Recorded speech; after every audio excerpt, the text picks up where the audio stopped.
For the past 2.5 decades, the Cadillac Escalade has been the go-to vehicle of choice for wealthy individuals looking to ride around in style while also having enough space for people and their stuff. Now, like the rest of the industry, Cadillac has been on a specific mission to offer one of the most comprehensive EV vehicles in the industry. And of course, that mission wouldn't be complete without a flagship model, which is what we have testing right beside us. This is the first ever 2025 Cadillac Escalade IQ. It's built off of the excellent Ultium architecture, which means we have a massive battery pack offering up to 460 miles of range, up to 750 horsepower, and enough luxury and technology to make this thing worthy of the Escalade badge. So as you can see, this week we are here in San Francisco, California, because we finally get a chance to get behind the wheel of the first ever Escalade IQ. And the big question I want to answer: has Cadillac successfully created an electric SUV that is worthy of the Escalade name? Stay tuned to find out.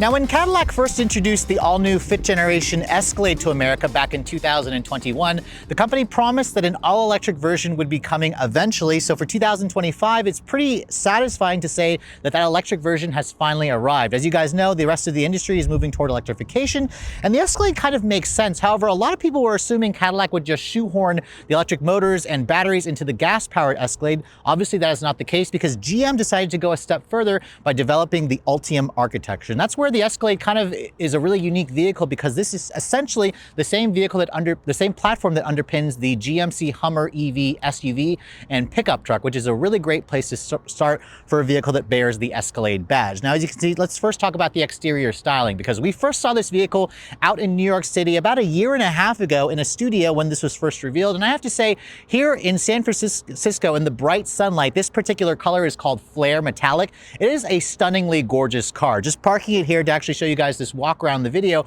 we had a few people stop and stare and compliment the styling of it. So Cadillac did a fantastic job with the exterior design. They're going to essentially offer this vehicle fully loaded in either luxury or sport trim. The one I'm showing you here is the Sport. You can see it has the current corporate face of Cadillac. You've got that wreathless crest logo over there. You've got the big crest grille. This grille obviously doesn't actually allow air to pass through because it's electric. Instead, you have these full LEDs, or these LEDs, accent lights going through the actual grille in the actual Cadillac logo. Those full LED headlights are part of, again, the art and science design theme here. You have a vertical stack LED where you have 9 individual LEDs. You'll get that on the upgraded level 2 packages, along with an LED daytime running light, LED turn signal. You also have LED cornering lights. Down here, you do have some functional openings. I believe those are also active arrow shutters. You have a front camera system here, which is standard, of course. This is your radar sensor that's part of the adaptive cruise, and the super cruise functionality, which is standard. You have integrated parking sensors.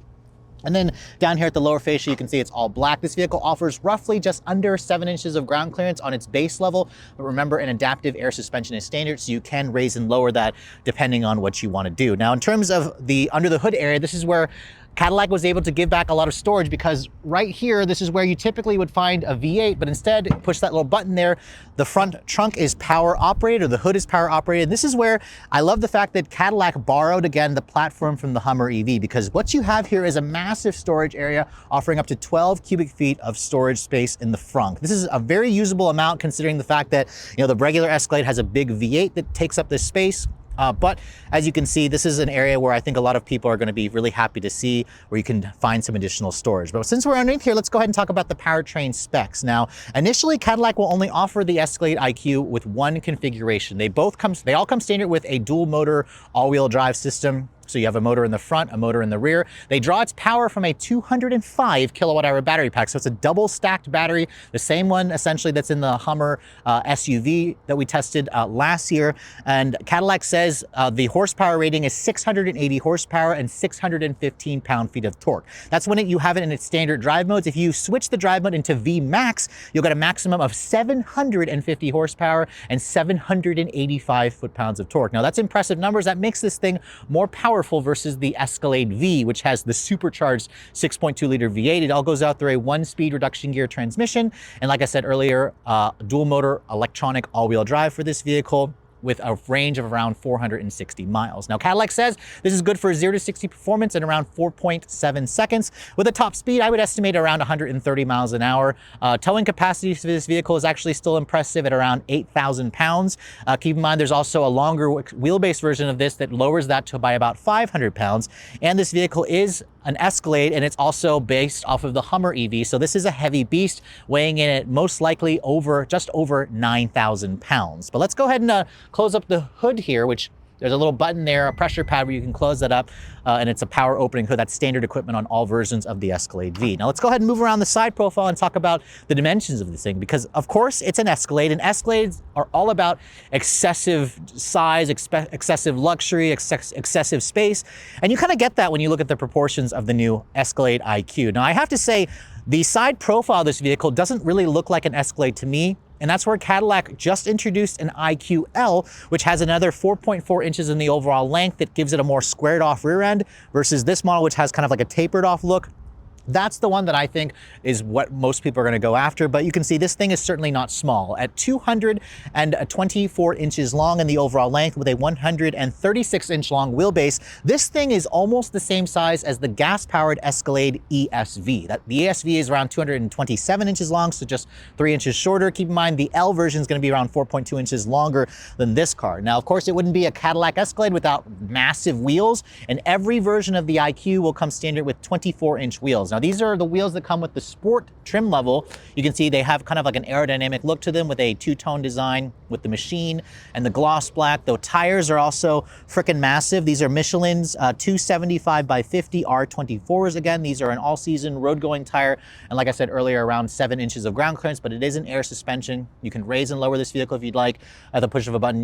I really love the full paint finish that you get as well, along with some additional fender flares. You can see the side sill has this gloss black painted area with an integrated running board as well, although I'm surprised it doesn't use a pop-out running board. And then the rear wheels also include a 4-wheel steering system. So that's why, again, it borrows that from the GMC Hummer EV. Cadillac says you can turn the rear wheels up to 7.2 degrees, and it also has Cadillac's arrival mode, which will basically allow you to do kind of like that crab walk feature that we've seen from the Hummer products. Now, looking at the rest of the profile, you can see the side mirrors are black painted, they're power folding, integrated turn signals, and cameras, of course. You have lots of black accents as opposed to the chrome. If you guys want the chrome, the luxury trim adds more chrome as opposed to the black. I like how the turn signal is actually located here in the fender. I think I said it was in the mirror. Obviously, it's here in the fender with the Cadillac logo. This color, Flare Metallic, as you can see, for $625 extra, it's just a really unique color that's just a lot more interesting versus silver, a plain silver. This is essentially their silver. It has like a kind of warm metallic fleck to it when the sun hits. It also looks a little bit blue.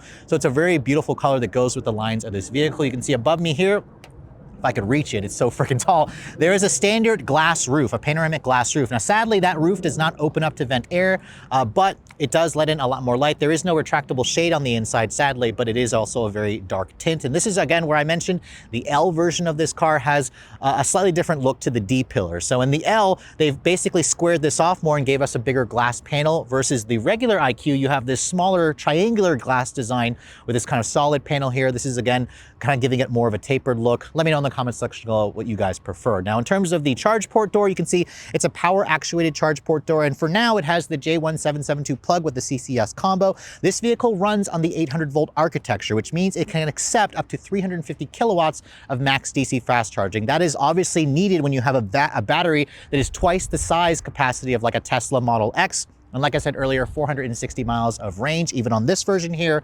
And because it has a 19.2 kilowatt onboard charger, you can basically charge the battery on a level 2 with the correct amperage in around 10 hours. It'll take 16 hours if you guys have the slower amperage. This vehicle also will add roughly 170-ish miles in about 10 minutes if you can find a 350 fast charger. So those are, again, features that you kind of expect when you're driving essentially the ultimate electric luxury SUV. Now, moving over to the rear of the vehicle, you can see Cadillac's design element here with their vertical stacked taillights is boldly showing, although you can see it kind of has like this two design look where it's not one individual piece. I do like the full LED light bar that you see here, along with the light bar that kind of goes up into the third brake light area. There's also this interesting peak here, which is kind of cool. Cadillac also cleverly tucks in the rear window wiper underneath the spoiler. And then, of course, there's some badging back here. It says Escalade with the small IQ badge. The Cadillac logo here also lights up. And then this right here, 1000 E4. E4 means it's all-wheel drive. 1000 specifies specifies the torque in Newton meters, which I think is kind of, again, kind of silly, but hey, I guess it's kind of like a little bragging right that you could do for the badge. Now, on the rear bumper, you can see it's gloss black painted. It certainly looks a little bit more aggressive when you guys go for the sport version of this car. But overall, it's a clean look that I personally think is instantly recognizable as an Escalade. Now, of course, it also wouldn't be an Escalade without crazy amounts of space in the cargo area. And this is where if you guys are trying to replace your Escalade ESV or just your regular Escalade, what you're gonna find here is plenty of cargo space. Now with the third row seat up, this vehicle can seat up to 7 people. You have roughly 23.6 cubic feet of storage space. 23.6 is about 2 cubic feet less versus the standard gas-powered Escalade, which has around 25. If you need more space, the L version adds roughly 1 more cubic feet of space behind the third row. So that's a little bit surprising to me. We'll show you guys a separate video on that, hopefully at some point. You can see underneath this floor here, there is a decent amount of underfloor storage along with your mobile charger for the vehicle, although I'm surprised that they didn't want to give us another area there where you could put some more stuff. Now, if you want to fold down the third row, you can see you just push that button over here. It looks like you actually have to hold the button, however. When you fold down the third row, the cargo capacity expands to around 69 cubic feet of space. And if you want to fold down everything, the second and the third row, which is just done with that little button there that Rob's just going to hit, that will essentially increase the cargo capacity to around 119 cubic feet of space. 119 is very impressive. This makes this one of the most cavernous EVs that is fully electric that you can buy. And also keep in mind, if you guys go for the L version, it'll increase that space by about 6 cubic feet, which is technically not as much as the gas-powered ESV, but it is basically the same as what you're going to find in the regular-sized gas-powered Escalade. Now moving on to the interior of the first ever 2025 Escalade IQ. As you guys saw, when you guys go for the Sport 2 or Lux 2 package, you're gonna get the company's power opening and closing doors. So I literally just had to push a button, the door will automatically open. There are sensors in the door panels on the outside to make sure the doors don't actually hit anything if it sees stuff. But I love the fact that it again has that feature. That is kind of taken out of like some of the newer BMW products, some Rolls-Royce products, but it's really great to see it here, and it's included when you guys go for those upper trims. Now getting inside the vehicle, as you can see, this particular one that I'm showing you has a really wonderful color combination. So you have the flare metallic exterior color with this kind of Camellia Nuva Lux interior. So this interior is actually a vegan leather. You can't get real genuine leather in any version of the Escalade IQ, but for a vegan leather, this Nuva Lux is very, very convincing. So you've got this beautiful kind of chevron design with the actual perforations. These seats adjust in 16 different ways. They're heated, ventilated, and massaging, and it offers 2-person memory on both the driver and on the passenger side. It really makes a great first impression. It reminds you again that this is the flagship vehicle of the Cadillac family, although technically that is the Celestiq, but we're just going to go ahead and say it's the Escalade because this is their flagship SUV. Now, getting inside the vehicle, you can see there's a nice little built-in running board. There is sadly no grab handle here, so for somebody shorter like myself, I have to kind of hold onto the steering wheel and hoist myself up. But once you're in here, you really do get that commanding view of the road that is befitting of an Escalade. And because this has the power opening and closing doors, all I have to do is put my foot on the brake and that will close the door for me automatically. And it also has, of course, a soft close feature. Now it also has that traditional GM chime, which I kind of think it's time for the company to do a unique chime, especially for a vehicle like the Escalade. And then once you're inside, you can see here's the key fob for the vehicle. It is the standard GM Intelligent Access key with the Cadillac logo. It's a nice looking key with the usual buttons here for lock, unlock, remote start. You can also power open the front trunk or the hood, the rear cargo area, and a panic function. Surprisingly, this vehicle does not offer a phone as a key function, which I was actually shocked to see. Perhaps GM will offer that at some point. You can still access the app for the vehicle, so you can control it there, but still no smartphone as a key. Now looking at the door panel materials, you can see this is an Escalade IQ, so it has really exquisite materials that remind you this is their flagship model. You can see you've got real leather stitching above the upper portion here with the contrast stitch. You have some wood trim here, although it's a shiny wood. I would have preferred a matte finish wood. More of that Camellia leather here, this color, this kind of tan color, which is nice and padded over here. Window controls are one touch up down for all four, which have a high quality feel. You can see your seat controls, they adjust in 16 different ways. They're located here on the door like a Mercedes, for example. You have your 2-person memory, you have your heat and ventilation function. I love how it's actually a hard button when you want to turn on the heated and cooled seats. And then your massage function is located by this little button here. You can also access it on the actual screen here. I love how Cadillac offers 3 different types of intensities and 5 different types of massage. So that's, again, very befitting of a vehicle that wears the Escalade badge. There's also metal speakers on the doors for the 36-speaker AKG audio system. So that's the upgraded audio that you get with the Sport 2. The standard one is 19 speakers, which is certainly no slouch. You can even upgrade to a 42 speaker if you have the executive second row package. The rest of the door panel is surprisingly hard touch plastic on the lower portion, so that's really the only cheapness that I saw on the door panel. So looking at the dashboard here, you can see, how could you not notice this massive, and I mean massive, panoramic display? This stretches from basically pillar to pillar, and it's 55 inches across. That's right, we are in an age where car companies are putting a 55-inch screen. Now, technically, it's comprised of 2 screens. So you have one massive screen here. This is one continuous display, and then you also get a second display here for the passenger. Now, I'm not entirely sure how big that display is. It looks like maybe it's 15 inches, but this is, again, only for the passenger. It allows you to access some streaming services. You can pull up your GPS. You can pull up a web browser as well. And it also includes a privacy screen. So if I have the vehicle in drive, I can't actually see what's on that screen because, again, it thinks about safety first. Now, looking at the rest of the dash materials, you can see the upper portion here is a soft touch injection molded plastic. You'll rarely ever touch this area because, again, they've positioned this to kind of be right here in your line of sight. You also have a heads up display, which is really nice. There's some wood grain trim that you're gonna see over here as well with some alloy trim. There's some real leather going across here. I like how Cadillac has like almost a continuous vent design, although it's technically 3 separate vents. And I also love how they decided to go with an actual adjustable vent, which is just manual as opposed to going with a power actuated vent. Down here you can see there's a separate screen that I believe measures around 11 or 12 inches, and this is allowing you to control some climate and other functions. The steering wheel, as you can see, is a new steering wheel for Cadillac. It has basically a 2-spoke design. It has a power tilt and telescoping design. Super Cruise is going to be standard, like I said, with the Super Cruise status bar, the camera there that watches your face. You have their latest stocks here for the turn signals. The headlight controls are located here in the screen, and then this transmission controller here is for the 1-speed reduction gear transmission. There's a button here at the end. You pull it towards you to go to neutral, pull it towards you, and then up for reverse. You can see there's the full 360 surround view camera system that's standard on this trim.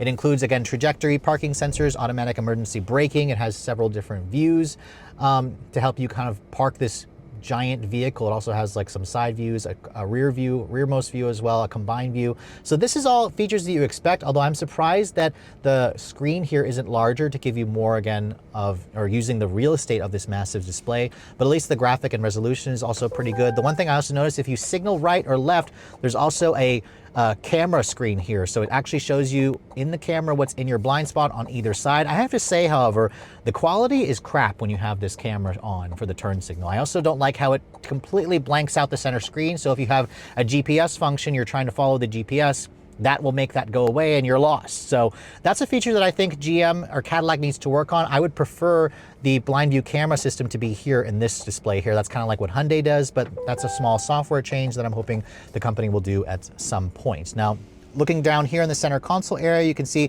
if you don't want to use the touchscreen, there's also a little controller, rotary controller here with some dedicated shortcut touch-sensitive buttons. You have a dedicated volume knob here. You also have 2 wireless phone charging pads, one here and one here for the passenger, which I love. There's more of that wood trim here as well. You have these cup holders, which, as you can see, have like this little center partition that you can push down if you want to put mugs. The one thing I don't love, the cup holders are still a little bit creaky. This is something that I noticed in the Lyriq, in the Optic as well. So I'm hoping that Cadillac will eventually work on that feature so it's a little bit less squeaky. I just don't like that, especially if you're going to be putting heavy duty drinks in there. Now, going back to the system over here, you can see this is their latest user interface. It essentially is running off of Android Automotive, so it has Google built in. It, of course, does not have wireless Apple CarPlay and Android Auto. And that's because Cadillac and GM is committed to basically saying that their user interface is better versus using your smartphone interface because it has access to the Google Play Store. You can also download Waze, Spotify. You can use Amazon Alexa. I personally don't think this fully replaces wireless CarPlay, and that's because you can't download Apple Music onto this system directly. That's something you can get in a Rivian, in a Tesla, in a Mercedes-Benz, for example. So that's just a small change they need to do. It's because I believe they work with Google, and Google doesn't technically play very well with Apple. But regardless, this is a little bit of a far reach. There's the Google Maps that I showed you earlier. It's got really incredible high resolution. It also will do route planning, of course. It's relatively quick and snappy. There's also like a vehicle status here if you want to pull up your trip information, energy, air quality and stuff. So this is pretty easy to navigate, which I appreciate. There's also a dedicated charging display over here where you can, set some different sources for when you want to charge the vehicle, what level you want to charge it to, doing like a charging schedule, of course, going to your different settings in here. So this is all very customizable. There's a lot to show over here, but because this is a little bit of a far reach, there is, again, of course, this rotary dial here for those of you who don't want to touch the screen. Most of the controls, however, can be controlled from this little secondary display. This is within perfect reach here to actually control things. You can see I have it on climate. This vehicle technically has a 5-zone climate control system. So each seat here has their own zone. Each second row passenger has their own zone. And then there's also a fifth one for the third row passenger. So that's very impressive, very befitting of a Cadillac vehicle. You can see you can adjust your airflow over here and adjust that from the different rows. You can go here to go to your seat controls. This turns on the heated and cooled seats, the heated steering wheel, which is technically also on the steering wheel as well, but it's also here on the actual display. If you want to go to the massage function here, you can see 5 different levels, 3 different intensities. And then you can also go into your positioning here for the seats, for the memory function. It's all, again, redundant controls here. Your headlight controls are over here as well. And if you tap that, this is where you can access so many other things as well, like from your drive mode selector or your drive controls over here if you want to turn off the traction control, the lane assist, the one pedal drive, of course. So it gets a little bit overwhelming. You can also activate the rear steer. It's always going to be set to automatic. The arrival mode, that's where you can basically do Cadillac's version of crab walk that we showed you during the walk around. You can also adjust your head-up display. Obviously, if you go to the doors, this is where you can use that really cool and slick power opening and closing door feature. Now, I like the fact that Cadillac gives you the option here if you go to settings where you can actually change how large you want to open the doors. So there's a slight opening, a standard opening, and a maximum opening. I prefer the maximum because remember, it has sensors and radar there to keep the doors from hitting other objects if it senses that. You can also turn them off completely and go into a manual mode. You can also turn on and off the brake to close, where if I hit the brake, it closes the driver door. But this feature here is very much like what you've seen on some BMW and Rolls-Royce products. I can basically just open and close the doors here and do it right here from the actual display. This is a really cool party trick that also is kind of functional because this vehicle is so darn wide, if somebody left that door open, I can't reach it. So remember, it also has a soft close feature. Those slick power opening and closing doors are only on the level 2 feature. So you have to spend 20 grand extra if you guys want that really cool option. Now, looking at the rest of the center console, you can see this is a floating design as well. There's additional storage underneath here. The center console lid right here is also nice and padded with nice contrast stitching. If I open this up, you can see it gives you additional storage. There's technically 2 more USB-Cs, a 12-volt power outlet, looks like an HDMI port, and a pretty deep storage area. This thing is missing like a refrigerated center console. That's something that you can get, I believe, in some competitors. But again, overall, this is definitely a lot of space. If I want to open up the glove box, you can see push that little button on the screen. It reveals a nice glove box that's stamped and lined with felt. It offers additional storage there, which is also plentiful. You can see above me here, you have a digital camera rearview mirror, which you can go to a standard rearview mirror if you'd like. You have a really beautiful suede Alcantara here on the headliner, along with LED map lighting and beautiful ambient lighting. And then you can see here the big panoramic glass roof. That's standard equipment. It is very dark tinted, but it doesn't offer a retractable shade. That could be a problem for those of you who don't like sun, but Cadillac also has tinted this very thoroughly, so where even though it's a sunny day outside, I don't really feel the sunlight pouring in. The seats are also very comfortable and supported. The massage function works well. And for a fake leather, it feels very, very convincing. And I love the fact that, again, you have the 16-way adjustments with the heat and ventilation and massaging. So everything about this interior really shows that Cadillac is serious about being the standard of the world again. And they basically threw everything they had at this interior. The screens are very impressive. The materials are very impressive. The technology works well. I just want it to have wireless phone connectivity. So Cadillac, please eventually add that as a software update. Perhaps if we get enough complaints from dealers and consumers, the company will make that change fairly quickly. Now, moving into the second and the third row, as you can see, the automatic opening and closing doors are still here in this area, and this is where the second row of this vehicle really is befitting of a vehicle that has the Escalade badge. The second row captain's chairs come standard, so the maximum seating capacity is 7. I do wish that Cadillac would consider offering a bench if you want to seat 8. There are currently no 3-row EVs on the market that do seat 8 people, but this is still a really huge improvement versus a lot of the other competitors, which are just a lot smaller. Now, as you can see, the beautiful material here, the the faux leather material carries over with the chevron pattern. These seats are just heated, however. If you want heated and ventilated and massaging second row seats, you have to go for an executive second row package for an additional $7,500. We'll try to show you guys that because Cadillac does have that available to see very, very briefly. Now getting back here into the second row, you can see there is also that built-in running board to help short people like myself get in. And once you get in, this vehicle's second row area definitely has a lot of space. Now, first of all, if you want to kind of just close the doors, you can do that from back here and close the doors there. I also could pull it manually, but hey, it's an Escalade IQ. I can't be bothered to do that. These second row seats, as you can see, they do offer the ability to recline, and they also will move forward and back. And when you have it in its rearmost position, Cadillac says you have around 41 inches of legroom back here. 41 inches is certainly a usable amount. There's also a flat floor here with a nice big flat area here to get into the third row space, which is nice. This legroom space figure here is pretty comparable to what you find in the gas-powered Escalade. This is my driving position here, so I can easily get comfortable, cross my legs. And I also have, as you can see, a solid couple inches of additional headroom clearance at 5'7". This panoramic glass roof comes all the way into the second row, so it really does create that open and airy feel that you're looking for in this second row space. Now looking at the door panel, you can see beautiful real leather stitching with real wood, real metal trim. You can see here are the metal speaker covers for the AKG sound system. You can see the door handle release is right here. I appreciate how it's not an actual power opening and closing or button here. As you can see, I can just pull that, it'll close it shut again for me as well. You have that high quality window controls where they're one touch up and down. The one thing that's missing, however, is retractable shades. That's something that parents really like. If you've got sleeping children back here, it's surprised to see it's not back here. Lower door panel materials are hard touch plastic, so there's a little bit of cheapness there.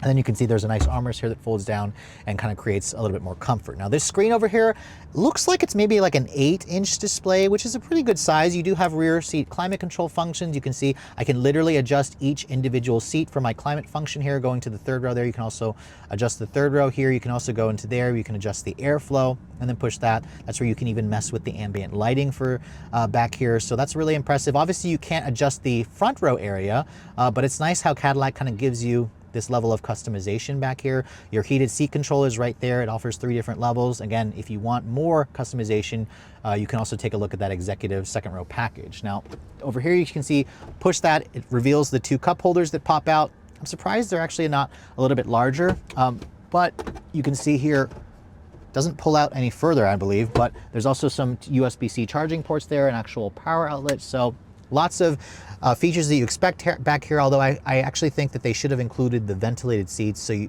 as long as you didn't have that executive row, second row package, I think that should have been included, but you have to, again, add that package. Well, let's go ahead and hop into the third row area, which, as you can see, to get back here, you can clearly use the center pass-through here, or you can also just pull on this area here and then pull on this again.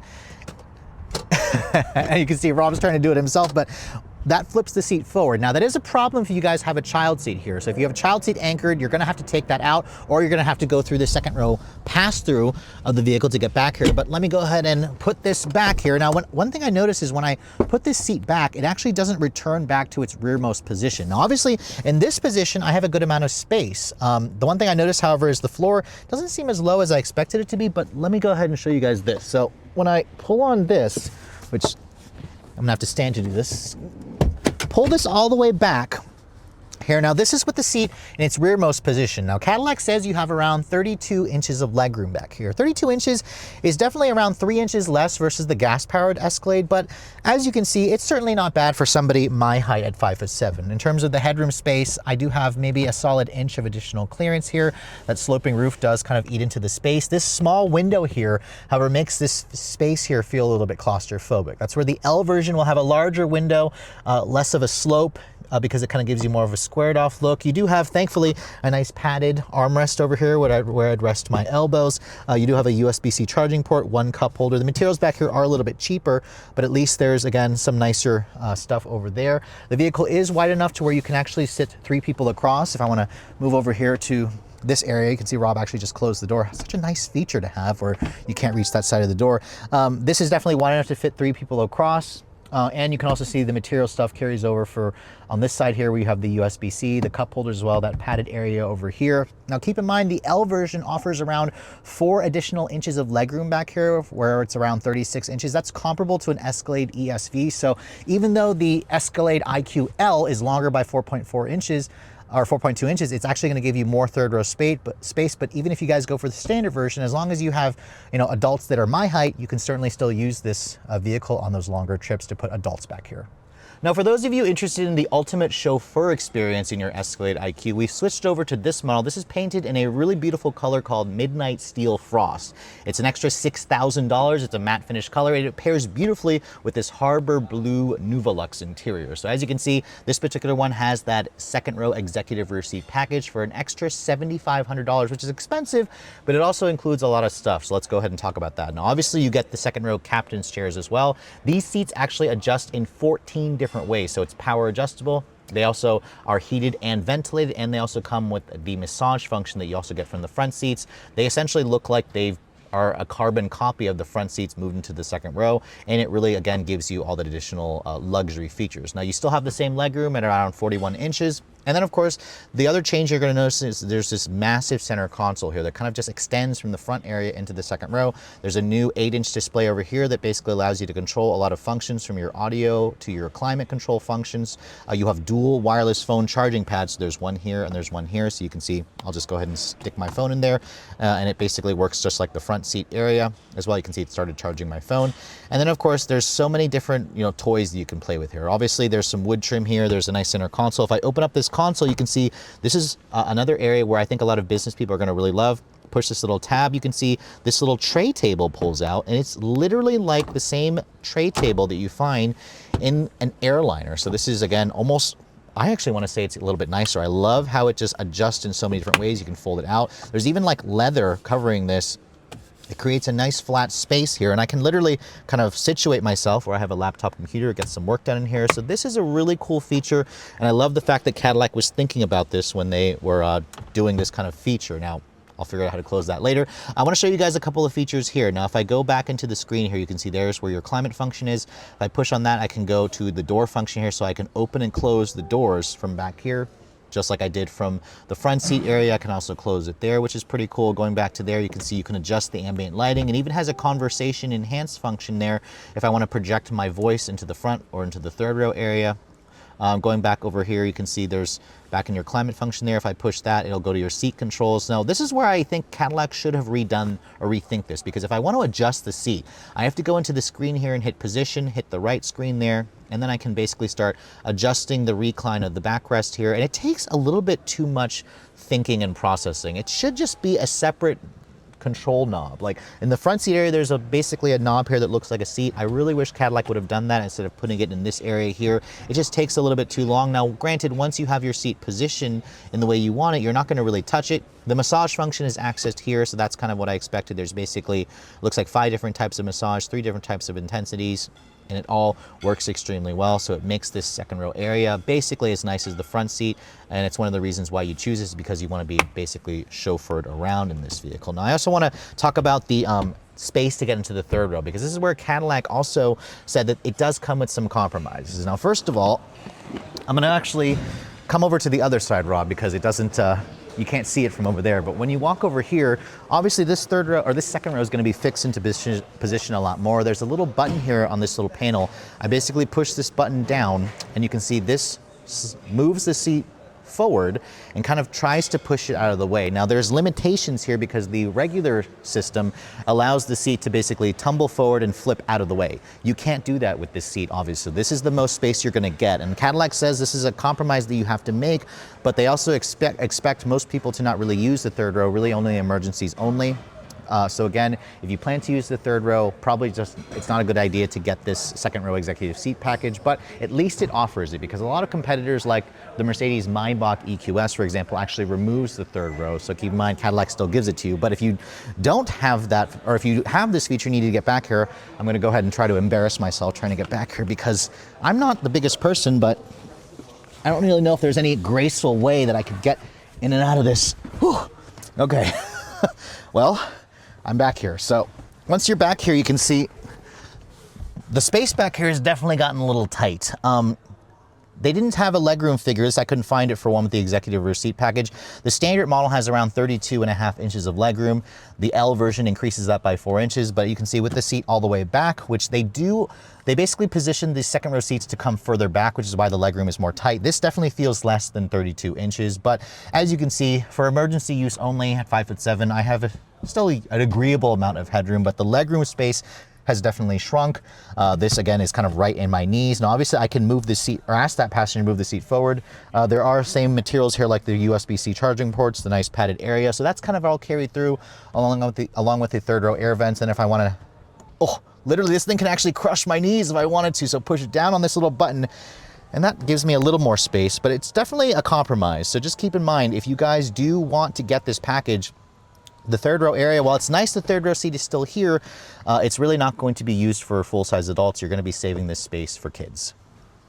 So we have been waiting a long time for Cadillac to finally give us an all-electric version of the Escalade. I mean, as the company's best-selling model, it makes sense for this car to go fully electric. And the big surprise, of course, is the fact that this is built off of a dedicated EV architecture, and all of them are really well-equipped. So we have dual electric motors, all-wheel drive, of course, big 200+ kilowatt-hour battery pack, and up to 750 horsepower, which is a lot. But remember, she's a big girl. This thing weighs 9,000+ pounds. Now, it is raining and the roads are wet. So Cadillac says this model, when it's in VMAX, can do 0 to 60 in around 4.7 seconds. I don't anticipate it being able to hit that in these conditions. There's no launch control to activate VMAX. You just push the V button on the steering wheel. It'll show it there on the instrument cluster. And then you basically just put your foot down hard and hold on for dear life. And it's probably going to give me a feeling that's similar to the Hummer EV. So this should be pretty interesting.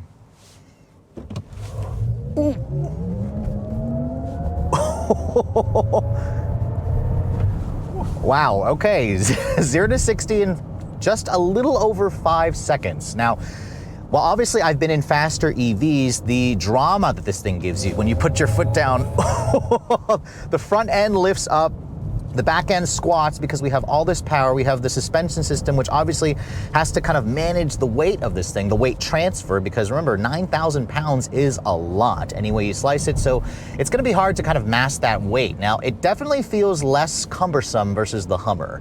The Hummer EV, of course, with its 1,000 horsepower, when you guys have it in its like WTF mode, whatever, that's going to give you even crazier acceleration. I've tested that model at 3.3 seconds, but this time basically puts it within spitting distance of the Cadillac Escalade V. Remember the full V series with its 6.2 liter supercharged V8. I mean, technically this car has more power and more torque versus that supercharged V8. So that's just the kind of world we live in, where everything that's electric has just batshit crazy in terms of power. It does still leave room for Cadillac to do a V version of the IQ. So they could easily turn up the wick and give this thing over 1,000 horsepower. That's something that I imagine the company is probably considering. Now, of course, this being an EV, it has GM's version of their one-pedal drive. I have it in its normal setting, which gives me probably the ideal amount. Maybe even it skews to too much one-pedal drive or regen braking. You put it in high and it literally will make your passengers sick because it's constantly bobbing around. I personally wouldn't even do it. Or you can also turn it off completely if you guys don't like one-pedal drive. The other thing let's talk about real quick is the ride quality, because we are riding on 24-inch wheels on a 275 width tire, adaptive air suspension. It's basically the same setup as the last Silverado EV, the Sierra EV. Cadillac engineers told us that the hardware for the airbags and the suspension is basically the same. So they have adjusted the tuning of the vehicle. And you know what's interesting is we've been driving around the crappy roads here in San Francisco, and it's still relatively comfortable. I'm actually surprised at how comfortable the ride quality is for this vehicle. There are moments where it was kind of crashing over some bumps, so you kind of have to get used to that, but you just get this really great king of the road feel, which is what you expect from an Escalade. This feels like I'm driving around in a vehicle worthy of the Escalade badge. It's certainly not sporty by any means. The steering is, you know, it's quick, but the four-wheel steering in this car will definitely make you feel a little bit uneasy, because the wheels at higher speeds will turn, the rear wheels will turn in the same direction up to 7.2 degrees as the front, so it kind of gives this vehicle added nimbleness, added stability, but it definitely takes a little bit of getting used to. Do I miss, that sound of that honking V8? Sure. I mean, that's kind of the defining signature of an Escalade. But remember, this is the Escalade IQ. Cadillac has the gas-powered Escalade if you prefer that. So this is something a little bit different. So I appreciate that, especially here in the city. This is where you're going to be wanting to drive a vehicle like this more, is in the city, because it is technically going to be more efficient. Obviously, I can't test out the range on this model. We're sitting at 82% state of charge, and I believe it was showing around 380 miles. So that's impressive. It kind of shows how much more aerodynamic the Escalade IQ is versus the Hummer, because the Hummer with this same size battery pack can only do like 320-ish miles of range. This car can easily do an extra 120 plus miles. And also keep in mind, this vehicle technically has better range versus the gas-powered Escalade, because the gas-powered Escalade gets like 16 mpg, and it also only has a 24-gallon fuel tank. So there is still some savings in terms of efficiency to go with the electric version of this car. Now, the seats are also very comfortable and supportive. I'm sitting here getting a massage. They adjust in like 16 different ways, so you can kind of get a comfortable driving position. In terms of visibility, you can see out of the front and the side pretty well. This pillar is on the thick side. The view out of the back is atrocious, though, unless you have it in the digital camera rearview mirror. That's where you're going to really, want that. And it just makes a difference. I'm going to put my foot down again. It's oh yes, 5.27 seconds there. That's with it still on level ground.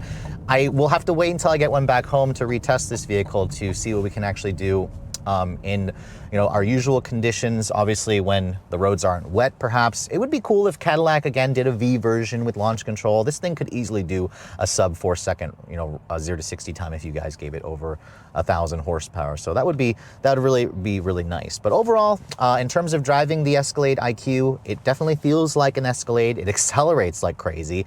It's definitely going to be a party trick, especially for those of you who haven't driven an EV. You're switching into this model. The seats are comfortable.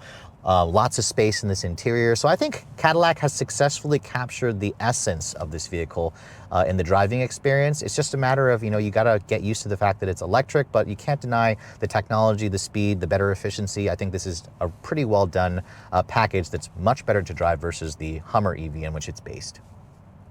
Now, the Cadillac Escalade nameplate is literally the most successful large luxury body-on-frame three-row vehicle on the market, so it kind of makes sense for Cadillac to introduce an all-electric version, because as you guys know, that is where the industry is heading. Despite what the media likes to tell you, electric vehicle sales continue to be up every model year. If you look at Cadillac Escalade sales, it was the best-selling large body-on-frame three-row SUV on the market last year, with just over 41,000 units sold. Now, obviously, Cadillac wasn't ready to talk about sales figures numbers for this vehicle, but after spending the day driving the all-new Escalade IQ, I have to say, even though this vehicle is not based off of the same body-on-frame architecture as the ICE version of the Escalade, there is still that Escalade vibe that is built into this vehicle. It has that king-of-the-road feel. You feel like you're sitting up higher than everybody else. It feels heavy. It feels like it's built like a tank. It offers really incredible acceleration. As you guys saw, 0 to 60 is going to be under 5 seconds consistently if you guys have it in VMAX mode.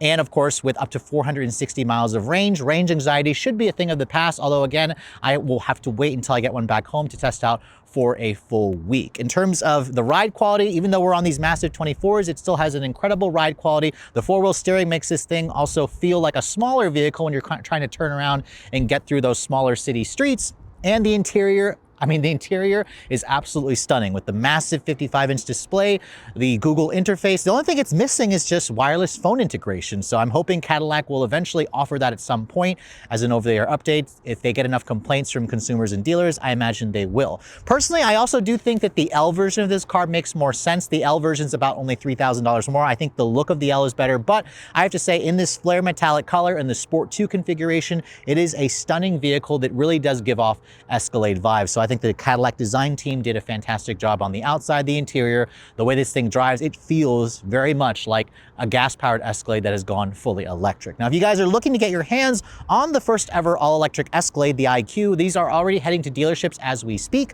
And Cadillac is certainly going to be asking a premium price tag for this car. I mean, I couldn't expect any less considering it's a Cadillac. The regular gas-powered Escalade starts at 92 grand. If you want to get a hold of the Escalade IQ, the base version is going to start at $127,000, just under 128 grand. That's about $35,000 more versus the base gas-powered Escalade. However, you could also compare this thing to the Escalade V, the gas-powered high-performance version, because you essentially have more horsepower, similar levels of acceleration, and it's also a little bit cheaper. Now, my particular test car here has the Sport 2 upgrade package. Now, the Sport package is a couple $100 more over the luxury package. However, if you want the Sport 2, it's going to cost you $20,000 more, but it also includes a lot of extra goodies like the upgraded sound system, the automatic opening and closing doors, those massaging seats. So there's a lot of equipment that it gives you, although I do think it's a little bit expensive to go for the Sport 2, so I'm not entirely sure it's worth it, although the power opening and closing doors are a pretty slick feature. Now, with destination charge of $2,300 and the $625 charge for the color, my particular test car here is $151,000. That's right. It's 151 grand, but also keep in mind the Escalade V is around $160,000 to start. So there is some value to be had here for a vehicle that has better efficiency, better range, and is also almost as fast as the ultimate gas-powered Escalade. So I think that Cadillac has done a phenomenal job, but I'm just looking forward to getting my hands on the L version because I think for a little bit more money, the L version may actually be the one to get. But with all that said, hope you guys have enjoyed my full overview on the brand new 2025 Cadillac Escalade IQ. If you're also looking to see the latest cars I'm testing, be sure to follow me on Instagram at Redline_reviews, like us on Facebook, and as always, guys, please keep subscribing to the Redline Reviews YouTube channel for all the latest reviews. Thank you so much for watching. I'll catch you all in the next video.